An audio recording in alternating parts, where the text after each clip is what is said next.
Another story I heard about myself. This one happened in high school. We had this teacher in high school whose kid went to our high school. His name was Mr. McNamara, and his son Jake McNamara went to our high school. He was a sophomore when I was a senior, so he was 2 years behind me.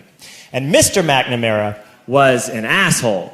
And one weekend, he and his wife decided to leave town, which you should never do if you're an asshole. And Jake McNamara decided to throw a party at the teacher's house. Hooray! And everyone around town heard about it, and we all got up individually and thought, okay, let's go over there and destroy the place. I walked into this party, everyone I had ever met was there, and everyone was drinking like it was the end of the world. People were drinking like it was the Civil War and a doctor was coming to saw our legs off. It was totally unsupervised. We were like dogs without horses. We were running wild. I walked down to the basement. They had a pool table in the basement. One dude took a running start and threw his body onto the pool table and broke it in half. Another kid found out which room was Mr. McNamara's and went upstairs and took a shit on his computer.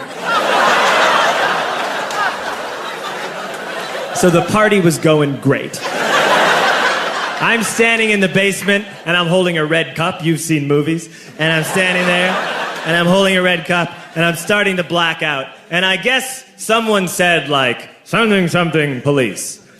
And in a brilliant moment of word association, I yelled, fuck the police! Fuck the police! And everyone else joined in. 100 drunk white children yelling, fuck the police.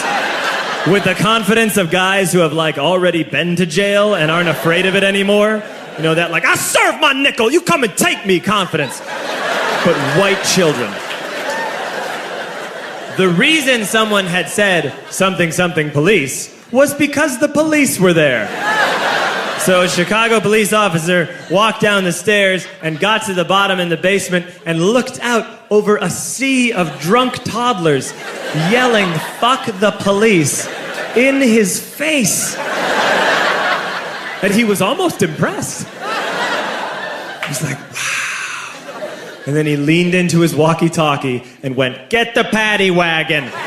And my friend John, who is now a father, this man now has a baby, he grabbed a 40, smashed it on the ground and yelled, scatter!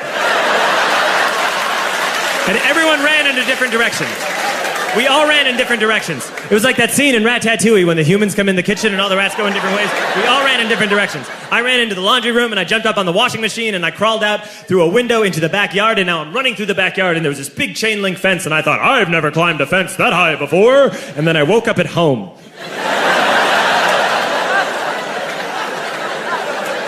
On Monday, I went to school because that's what we did back then.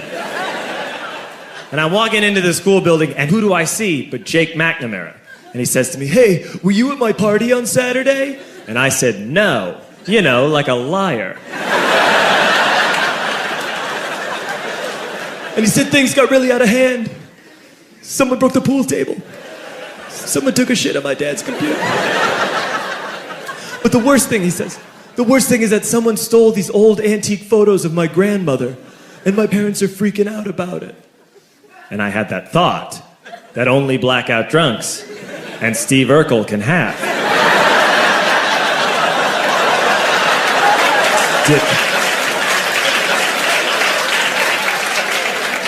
Did I do that?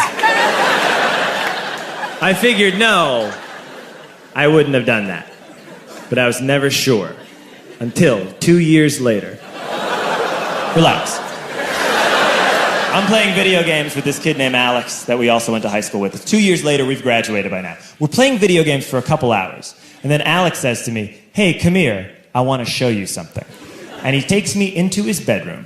And then he takes me into a side room off of his bedroom.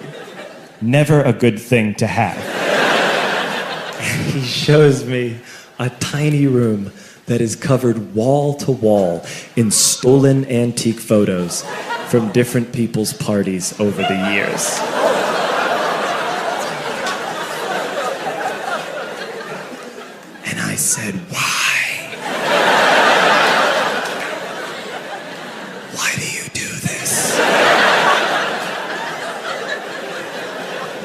And Alex said, because it's the one thing you can't replace.